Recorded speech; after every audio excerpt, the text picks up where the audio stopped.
Okay. Okay, so I guess if you guys can just make sure that whoever's not asking a question is on mute, then that will help make the conference, the feedback less.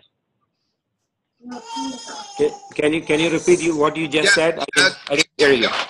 Nik, everybody is on mute except you, me, and Sajeev now. And Sajeev would also go on mute once you start. Yeah, and it sounded better since we did that. So thank you. And since you cannot see others, when they have questions in between, one of our team members would coordinate, and when you take a logical point and you ask for questions, they would go in a sequence one at a time. Is that okay with you? Sure. Nik,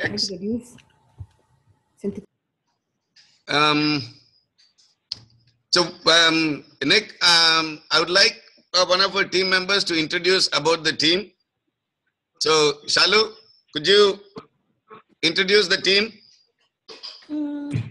Hello, we're the Thunderbots. We're a team consisting of 6 girls and 3 boys, ranging from 5th to 7th grade.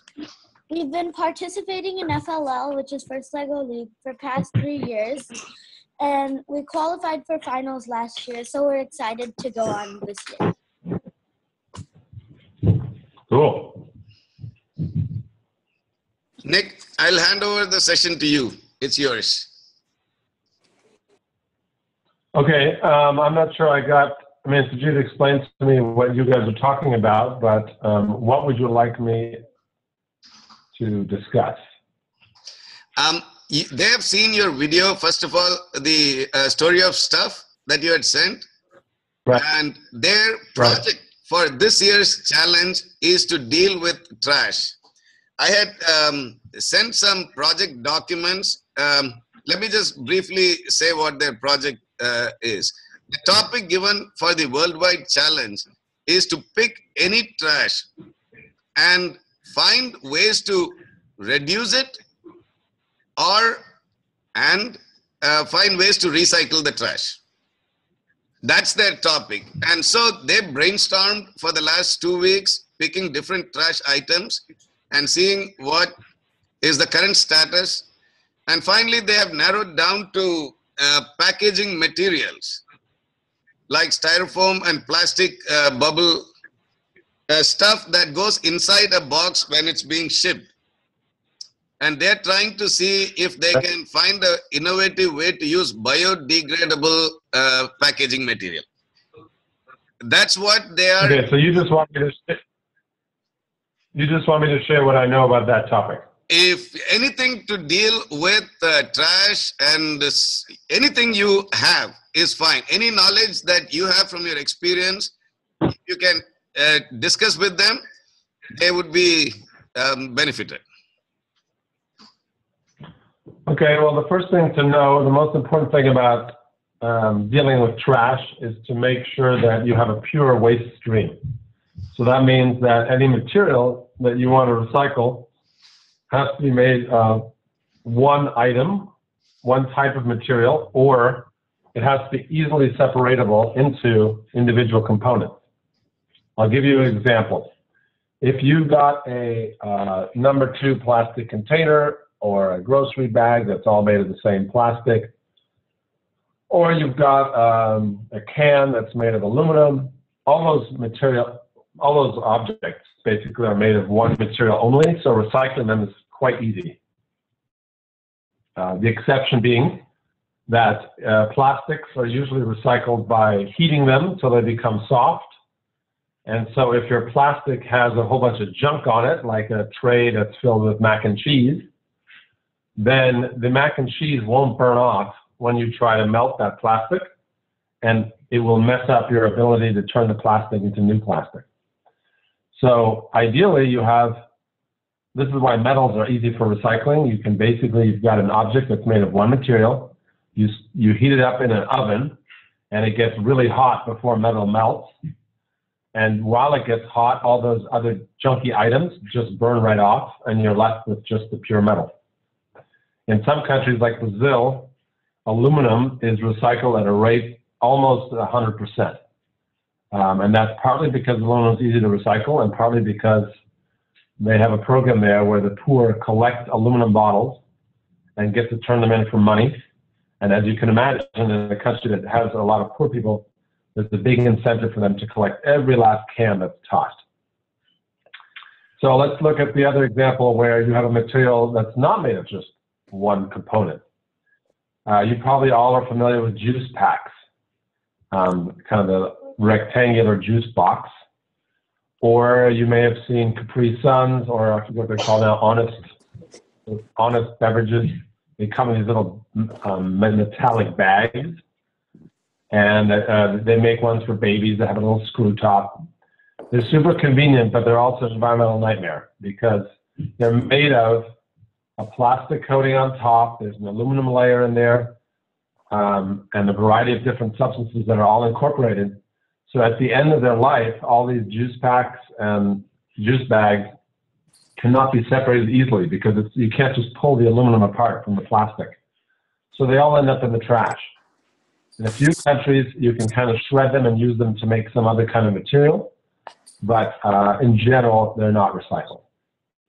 So when you're thinking about what kinds of materials to use, the most important consideration is to use one material only, or to make the different components easily separable. Now, since you're talking about packaging in your case, there's no reason to make a package with many different components. But if you can imagine that a car, for example, it's not going to all be made of metal or all be made of plastic. But you could design a car such that all the plastic pieces can be pulled off at the end of the useful life of the car. And then all the plastic pieces are sorted, put into different buckets, and each bucket is recycled on its own. So that's one major important thing, is to always be using a pure material, not a mixed material. The second thing that I would point out is that there are two kinds of materials in the world. There are technical products, which are generally man-made materials, like metals and plastics. And then there are natural products, which are obviously found in nature. And that would be things like paper, anything made from food items. And there's a new kind of packaging that's made from mushroom fibers. And this is a kind of packaging that I would recommend if you guys are thinking about the design portion of your project. They recently just came out with a product, with an actual product made from mushroom fibers. And the way that the product works is they basically feed, so mushrooms are fungi, and that means that mushrooms will decompose things, as you probably know. And they grow by breaking down sugars in bread or any other kind of carbohydrate. So that's why if you leave bread out too long, it starts getting these moldy patches. That's a fungus that's growing on the bread and breaking down the fibers of the bread. So what a company has figured out is you could let mushrooms, they don't look like mushrooms like you would eat, but it's just another name for a fungus. You can let them grow on some kind of a substrate, some kind of a food source, and then you can heat steam them so that they basically are killed. And when the fungus is killed, though, its fibers that it's using to eat all the food, they stay behind and form a really strong mesh. And that mesh can be used to replace styrofoam or other materials while you're making packaging. So I think I heard you say that that's the kind of material you're trying to produce, something that would replace the styrofoam that's normally found inside a package to kind of cushion whatever product you're selling. That is correct. And for that purpose, yes. For that purpose, mushrooms are super ideal. The other thing you can use for that would be, you might have already seen this in some of your products because a lot of companies are trying to be more responsible about the environment. A lot of companies are using molded paper, which looks kind of the same as the mushroom product. Just imagine taking paper, making it, basically sticking it in water. You'll probably can imagine that it's going to start breaking down and forming like a little slush. And then you can use that slush and you can pour it into a form which shapes it into a particular shape. And then you basically let it dry in that new shape. And when it dries, the paper takes on that new shape. And if that happens to be the shape of a bottle, then you could put a bottle inside the paper and use that for cushioning. Or if you're Sony and you're making some kind of electronic product, you can package your cell phone in a piece of molded paper. So in terms of producing a cushioning product for packaging purposes, you're going to want to look at something that's probably part of the natural cycle that I just mentioned, because at the end of its life, natural products can just be composted. They can be broken down back into their basic components, which is in some ways even better than recycling, where you have to take energy to turn stuff back into its original shape. I'm going to stop there for a second and see if there are any. Nik, thank you so much. Good morning. This is Anu. I am assisting Sudhir and the team with the project. This, what you just said is so spot on with what the kids are thinking about. And I really like the point that you made about having materials that are easily separable and not mixing them up so that you can reuse them again.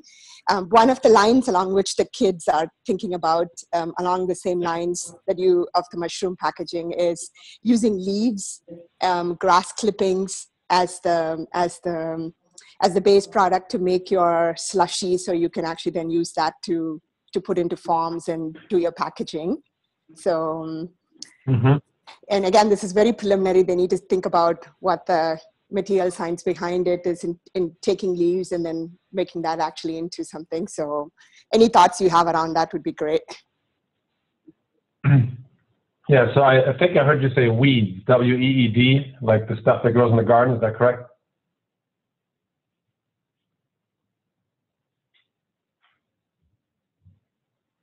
I just wanted to clarify because it wasn't.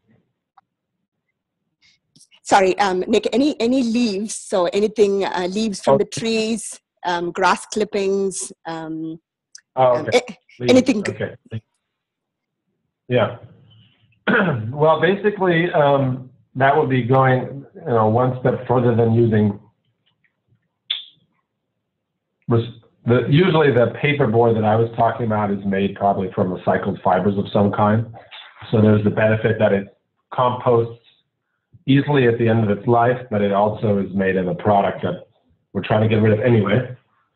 But you could start with a fresh natural product like leaves, or usually what people do is they grow particular plants that produce a kind of product that's ideal for this application. So maybe it's a particular grass that, when dried and shredded, forms a really tough structure compared to something like a leaf, which in general things like leaves tend to have more other materials in them. So they tend to not be used as much for these kinds of applications. You would probably be choosing something that's a little more woody and tough. But anything's possible. I mean, you just have to do the research. But in general, I would say when people look at applications like this, they'll actually grow particular crops like grasses that have a lot of fiber, because that fiber basically serves the same purpose as the fiber in a tree trunk when making paper or paper-like products. I also want to mention that the mushroom board, in case you want to read about it, is called Myco foam, M-Y-C-O, Master Yellow Canary Organic, and then foam. And it's called Myco because the hairs of a fungus that go into the food source and break it down are called mycelium, M-Y-C. So hence the quote-unquote clever name that nobody knows because most people haven't studied biology.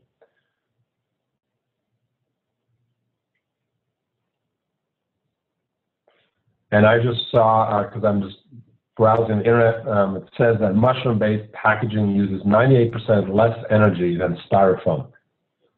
So making stuff out of oil, which is what all plastics are made from, takes a lot of energy.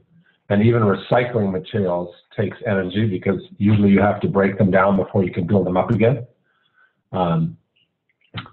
So that's the nice thing about using a natural product, is that the energy from a natural product usually comes ultimately from the sun. because the sun is used to grow the food that the mushrooms eat.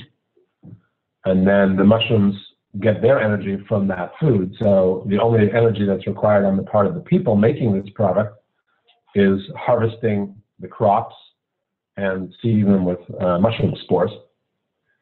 One other thing I was going to quickly mention, of course it just slipped my mind again. Well, I'll come back to it later if I think about it. Any questions so far about those kinds of materials and what to look for? I have a question. So you said that leaves weren't firm enough, right? Sorry, these are what? Oh. Hi, my name is Shalini. I'm Sajiv's daughter. Hi, Shalini. My question was, so you were talking about mushroom packaging, right? Do they actually grow it somewhere, or do they just take the ones that are like everywhere, already done? And I think they just, you'll have to check the website, but I think they just use mold spores that are just floating around in our environment all the time. But maybe they have found the particular ones are better for building those really strong fibers. You can think of the mycelium of a mushroom kind of being like the roots of the mushroom. So when they spread out, it's almost like roots growing through the food. But they may either have found one that's particularly tough so that when it dries or when it's killed by the heat, it lasts a long time. Or they might actually have engineered one. But my guess is they just found one that happens to be nice and strong. But I can give you the name of the company too that makes mycofoam, although if you Googled mycofoam, I'm pretty sure you guys would find it. That company is called Ecovative. ECO, like ecology, and vative, like innovative. So they're combining ecology and innovative. I have one more question. Mm-hmm. So do they use the edible ones or the others, the ones that just grow up? I'm pretty sure they don't use edible fungi. But again, you'll have to look if they have a little about section on their website. I have a question. So, do you recommend, are there any leaves that are stronger and that are found in a lot of areas? Like, we were thinking of banana leaves or lotus leaves. To serve as packaging? Yeah, I mean, there are the stronger leaves, like the leaves you're mentioning, are generally found in the tropics. And I'm wondering if that's because in the tropics, there's a lot of moisture in the air. It's a very humid place. So leaves have to have a thick, plasticky layer on top of them to shed the water so that the water doesn't weigh them down and so it drips off nicely. So the problem with having a tropical leaf, of course, is that we don't live in the tropics. Most industry is north of the tropics in the temperate parts of the world, like Europe, Japan, United States. And so, as you remember from the story of stuff, one of the big impacts that products have is the shipping of getting them from one place, from getting the materials from one place to another. So if you get a product, so ideally what you would look for is a material that it can be found in abundance near the production site and near the location where people are actually using the product, right?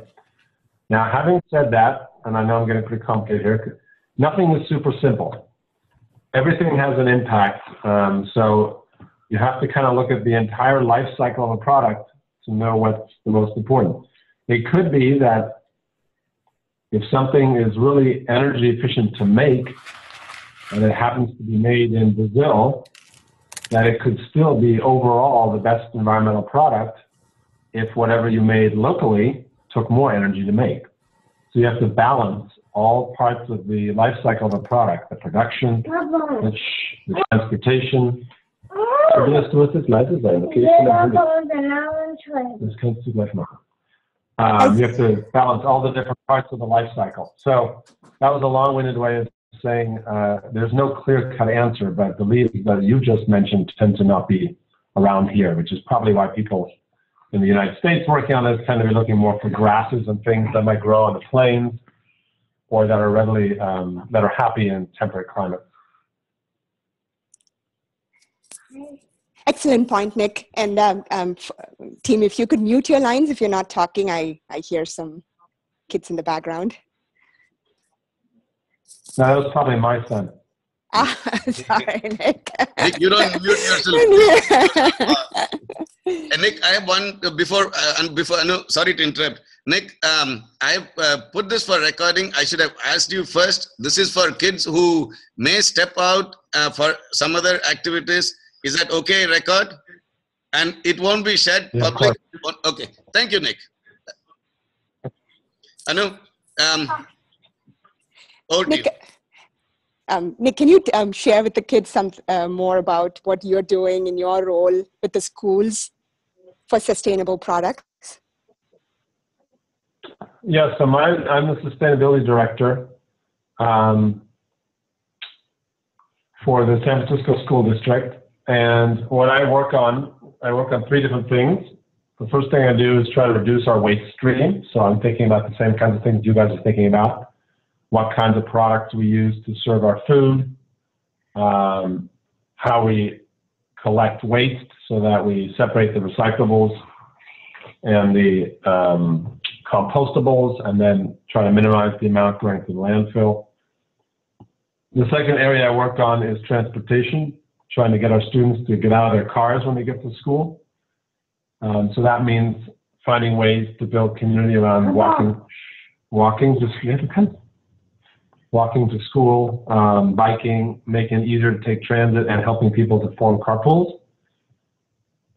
And then the last thing I worked on is making our buildings more energy efficient and healthy places to learn. So that means looking at what materials we put in our buildings so that they're not toxic to our students and they don't off-gas nasty chemicals. Making sure that all of our toilets use as little water as possible and that our buildings are energy efficient so that our heating system is working properly. And as Sajeev can tell you, sometimes you have to make some trade-offs between the most efficient system and one that's most reliable, because usually fancier, more efficient systems or smart systems require somebody to kind of check on them more frequently than the kinds of heating systems we used to have back, 50 years ago. And so if you're in a school district, for example, where you don't have one building engineer per building who's taking care of the heating system, then our engineers are a little nervous whenever they try new products. But Sajeev is going to be installing a new kind of boiler that uses almost all the energy available in the natural gas that it burns to generate heat, so that we don't waste any of that heat and send it outdoors through a smokestack or something like that.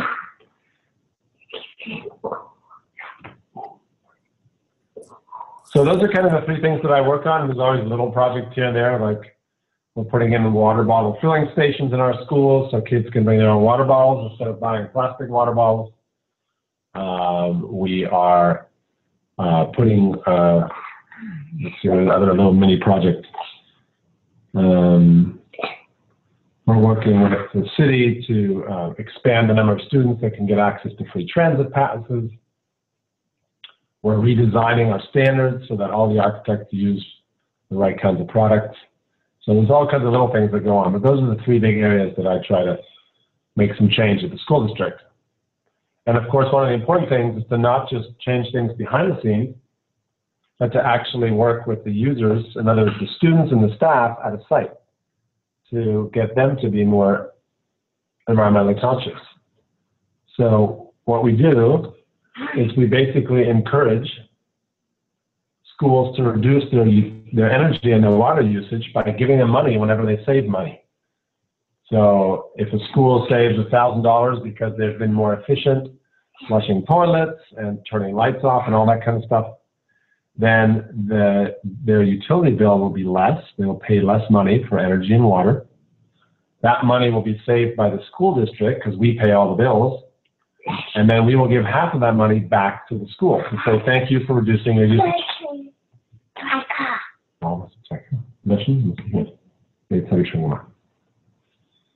So, sorry, you may hear me talking to my son in the background. I think this comes from InDesign. Excellent, Nick. I believe Sammy had a question for you before we started, so I'll give Sammy an. Sure. My question is, why do people cut down natural resources for regular products? Well, that's a good question. The reason like the high level reason why we chop down natural resources for making basic products is that it's cheap. We don't pay the cost of the damage that we do to the environment. All we pay for is how much it costs somebody to chop down the product, bring it to us, turn it into the right shape, and then sell it to us. But in fact, there's a big environmental cost, as you guys know by now, to buying any product. So anytime you buy something, you're having an environmental impact because somebody had to make that thing, and everything involved either the use of energy and or the use of natural materials. So what happens is businesses, if they're not required to think about the environment in their actions, they will just think, how can I get a product as cheaply as possible for the consumer? And we, the consumers, generally say, that's great. Thank you for making our product super cheap. And we don't look behind the scenes to see how is it possible to make that product cheap. And usually there's two ways that you can make a product cheap. You can get the materials from a country that doesn't have strict environmental regulations. So you can, for example, go to a place where you're allowed to just cut down whole forests instead of picking trees selectively. We call that a clear cut because when you're done, there's nothing left. And what countries that allow that make it a lot easier to get wood because it's a lot easier just to clear a whole area than to go in with a high-tech machine and chop down one tree here and one tree there and one tree there. So the harder it is to do something, the more it normally costs. And companies avoid that extra cost by going to a place where they can just clear cut the forest. So that's one way that companies save money. They avoid environmental regulation. Other way they save money is they go to countries where it doesn't cost, where you have to pay people a lot of money to make a product. That's called the cost of labor. Labor is just anytime somebody does work. So if we, the consumer, only care about the price of a product, then we send a signal to companies that that's all they should care about. And they will go to countries to get their resources that have weak regulations, and they will go to countries with weak regulations to build their product. And you've probably noticed that a lot of products are made in China. China actually used to be that kind of a country back when your parents and I were younger. That was the cheap country that you went to make stuff. And you could also dispose of your waste there without worrying too much about, any kind of repercussions or laws. But nowadays, even China is getting more expensive because the money that, their population is getting wealthier because they've had many decades now of economic growth and people are earning more money. And so they want to have a better lifestyle and they don't want to live in a dump either. So now other countries are becoming the places that we go to build our cheap products.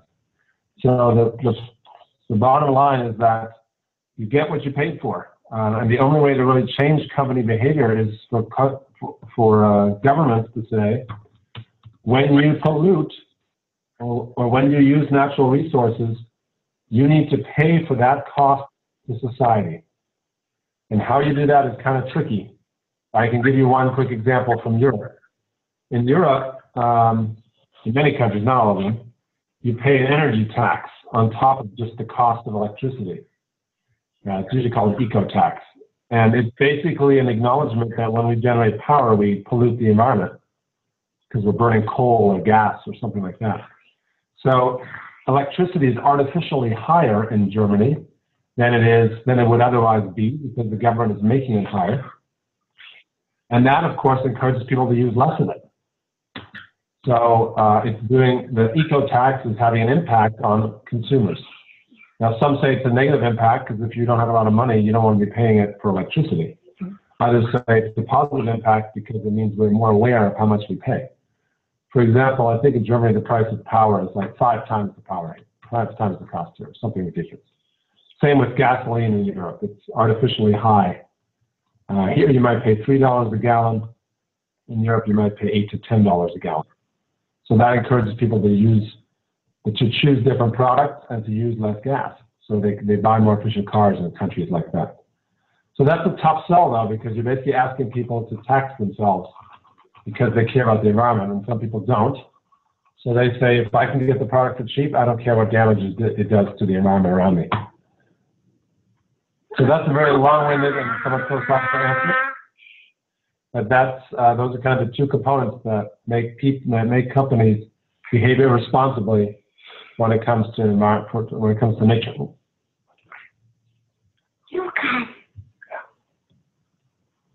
Good question, though. Thank you.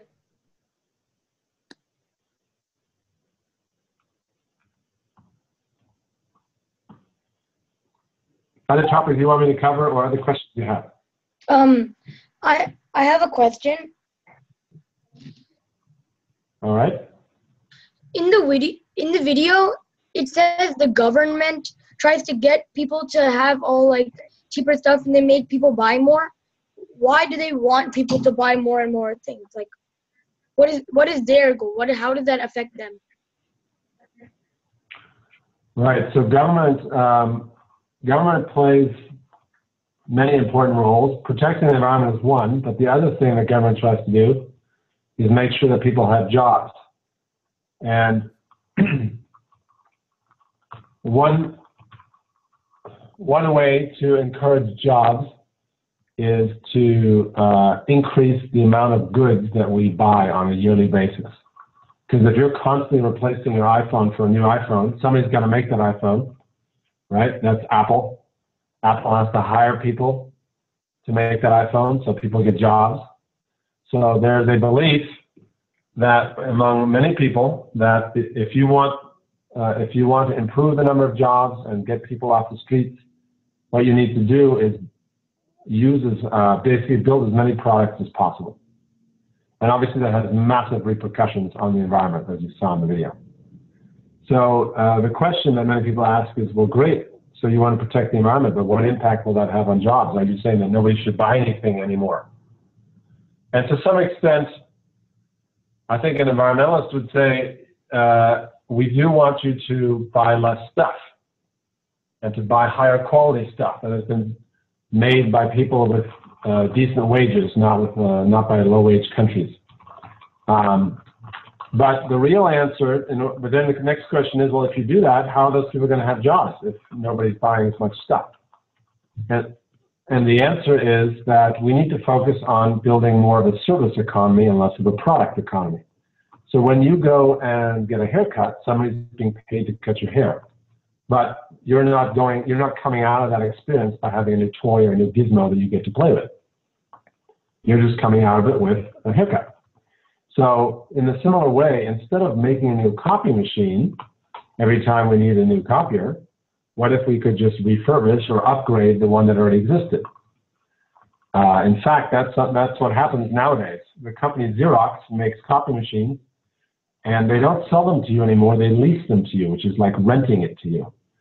And when you're done with it, they take it back, they refurbish it, upgrade it, give it the latest hardware, and send it back out into the field. So in this way, we are employing people, we're giving them jobs, but at the end of the day, we're using a lot fewer materials than if we just tossed the copy machine and built a new one. So people who are looking at building a sustainable economy that can continue year after year are trying to figure out ways that we can focus more on being a service economy than a production economy. And the nice thing about a service economy is it actually tends to take more time to fix things up than it does to just build them fresh. because you obviously have to do a little bit of cleanup and tweaking and all that kind of stuff. And so you actually employ more people that way. But the product, because there's more labor involved, tends to be more expensive. So not always, but sometimes. So there's kind of a trade-off. But when the video says the governments are busy trying to encourage people to buy stuff, the reason they do that is they think that that's the only way for people to have jobs and for us to have economic growth. And I'll give you an example of how they do that. Besides just not regulating, one other thing that they will do is they will artificially lower the price of certain things. And one of the worst examples is the United States artificially reduces the price of basically sugar, high fructose corn syrup. And it's a product that's found in almost all, well, because the government has reduced it, they did that so that corn farmers could grow a lot of corn, which is turned into high fructose corn syrup. And they thought, well, that way we will keep our farmers in business. The problem is now we have all this cheap high fructose corn syrup on the market. People no longer buy sugar, they buy high fructose corn syrup to sweeten everything. So you'll find it not just in sodas, which you probably have heard about, but you'll find it in crackers and candy bars and fruit wraps and you name it. And it's not very good for our health. But because farmers are encouraged to produce as much corn as possible, they've also been motivated to find a product that uses all this corn. And so now you've got the situation where we have all this high fructose corn syrup that people want to sell because they've got too much corn on the market. So that's an example in which the government can really distort the market and actually cause a lot of damage because all that corn needs fertilizer and all that corn needs to be made into something, so it gets made into high fructose corn syrup, which has a bad impact on our health. In fact, one of the options we looked at, Nick, is using that corn, which I believe they're already doing, using that corn for packaging material. There's some companies actually doing that too. Correct. And actually, this is a good way to return back to the packaging issue. In general, if you make, I mean, there's so many different points to talk about when talking about packaging. If you want a product to be durable, like if you want to take corn and make it into a durable packaging, kind of like those clamshell packaging, like the clear packaging that a hamburger might come in, or that, like if you go to a restaurant and they, you go down a salad bar, they might have a clear plastic container that's used for you to make your salad. Those are really durable containers. They don't rip like the paperboard I was talking about earlier, which is more like styrofoam. And the reason they're durable, obviously, is that you don't want them to fall apart while you're eating, and you don't want the oil from the salad to break apart, like to soften the packaging and then have it fall apart in your hand. The problem, though, is when you take a natural product and you make it act like a plastic by making it super hard and durable, you also make it very difficult to compost. So, for example, all those biodegradable forks and stuff that you might be using now, thinking that you've just, done the environment a favor, they don't actually get composted because they don't break down fast enough in a commercial commercial composting facility. So my rule of thumb, and I didn't kind of invent this, but putting a bunch of different ideas together. The rules of packaging are these. Number one, produce a packaging material that's as small as possible. Generally, the less material you need, the better it is for the environment, no matter what the material is. So like plastic bags they're made of plastic, and if we can recycle them, great. Not all communities do that. But they're very thin, right? And they're pretty strong considering how thin they are. So they're actually a really great packaging material. They're way better than some big, bulky, compostable packaging, just because there's a lot more material in that bulky packaging than in the plastic bag. So rule number one, make it as small as possible. The second rule is the one I already told you. Make sure it's made of one material, that it's homogeneous, or easily separatable materials that can be separately recycled. And then the third thing is keep the technical nutrients in the technical cycle. The man-made nutrients should be recycled, and the biodegradable nutrients should be composted, right? And my little caveat, my addition, my fourth rule is technical nutrients, sturdy, durable, man-made nutrients should be used only for packaging that actually has to be durable. So the outer packaging for an iPod, well, that's maybe a bad example because usually they just come in boxes, which are of course paper. But if you need something that's super durable, like a salad container that you're going to take home, a to-go container, that should just be made of recyclable plastic, because it doesn't make any sense to take something that degrades slowly, like a compostable material, and then make it really hard so it doesn't degrade. You should just start with a material that doesn't degrade and recycle it when you're done. Similarly, if you want to make some packaging that can rip easily or that can break down easily or that needs to be padding or something soft, then you should use a compostable product, because by their very nature, they break down easily.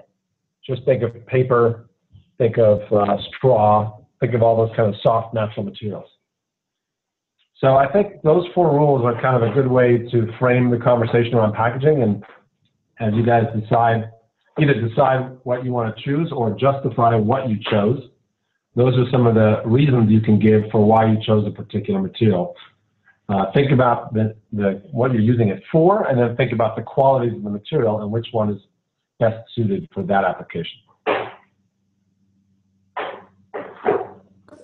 I have a question. Okay. So I've heard that companies use cornstarch too. So cornstarch and mushrooms, which one's more durable and safe for the environment? Sustainable. I would say they're kind of the same. So cornstarch can either be made hard, like there's some cornstarch forks and stuff you can use. And based on what I just said, I don't think that's a good use of cornstarch, because cornstarch starts out being kind of a softer material, a natural material. But you can also use cornstarch to make foams, just like the mushroom foam that I was talking about. And they pretty much serve the same application, same purpose there. And I think that would be a good use of cornstarch, because then you're not taking a soft material and processing it for a long time. The problem with those cornstarch containers that I think the question was about earlier is that it takes a lot of energy to make that cornstarch. So you're not saving that much over just using plastic in the first place. So does that distinction between the 2 kinds of cornstarch make sense? I don't know if you've come across both as you guys have gone about your lives, but cornstarch can either be made into kind of a soft packaging, or it can be made into hard plastic.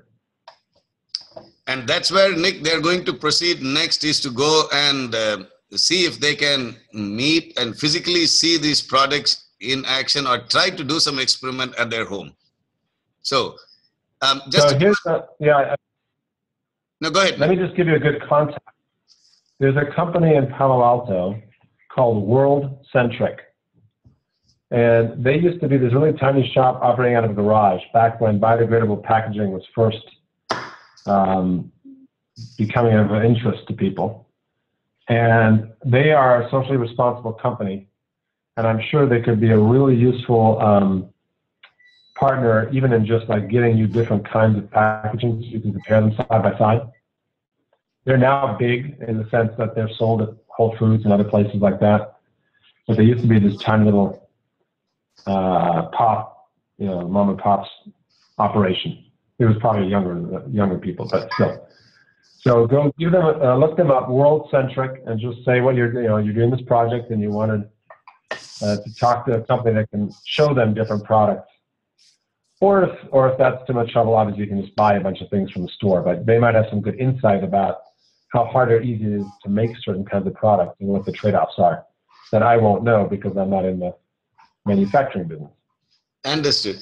What was the name again? World Centric? Yes. Okay, great. Fantastic. Just keeping a tab on time, Nick, 8 minutes before 10. Anu, would you want to just walk through with everybody, or would you like to, do you have something specific to ask to Nick? It's So Nick, this has been excellent. I think I think this has given the kids lots of dimensions to think about. I especially liked your 4 rules and what all adds to the cost, and the tropical leaves and why they won't be feasible is a great point as well. So thank you, Nick. Again, as Sudhir said,